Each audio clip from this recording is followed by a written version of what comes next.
Dell has a long history of making great monitors, but the S2716DG is its first attempt at a gaming model. The 27-inch TN panel packs in 2560 by 1440 pixels, a G-Sync processor, and it can run at up to 144Hz.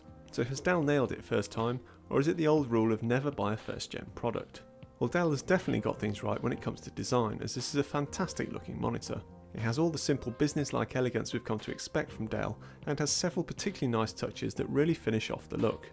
There are super slim bezels that almost completely disappear when the display is off, plus the on-screen display buttons are cleverly hidden on the underside of the frame, where they're easy to reach but don't clutter up the bezel. In fact, the only thing I'm less keen on is the glossy black back, which will show dust, fingerprints and scratches far more easily than a conventional matte finish. The stand though is excellent. Easily assembled and surprisingly lightweight, it still provides a really sturdy platform and offers a full range of ergonomic adjustments. It's also a 100mm Vaser mount on the back.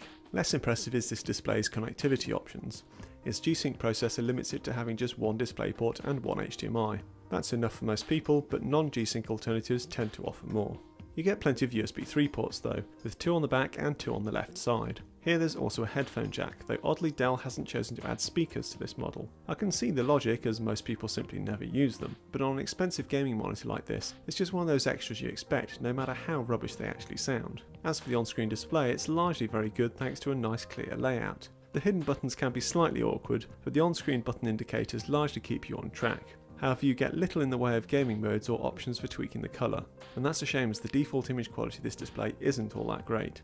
On paper it doesn't look too bad, with a reasonably accurate colour temperature, good sRGB colour coverage, and even the Delta E isn't bad for a TN LCD. However, the contrast figure of 796:1 is below par, and in fact in person the display looks even worse than that figure would suggest. It's just so washed out, with blacks very grey and lacking in depth. Once calibrated, the recorded contrast ratio drops even further to just 673:1, though in most other areas it does improve. Nonetheless, once you factor in the poor viewing angles that you inevitably get from using a TN panel, this display seriously comes up short on overall image quality. Left to right viewing angles are okay, but top to bottom there's a noticeable shift in colours and contrast, to the point where there's a perceived difference in colours between the centre of the screen and the edges. Not that the screen actually has an uneven backlight, in fact in benchmarks it proves impressive, with no greater than 6.6% drop in brightness from the centre to the middle, but in real life it doesn't look it.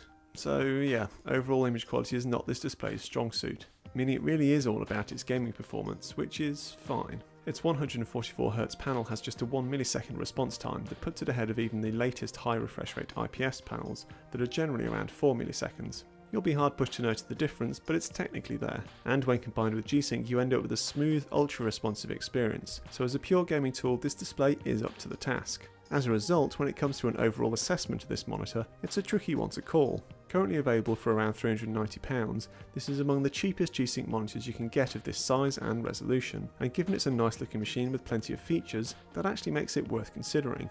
However, if you value overall image quality at all, whether it's for accurately editing your photos, watching video or just generally for desktop use, then the S2716DG really doesn't cut it. Even within the realms of TN gaming panels, there are markedly better options.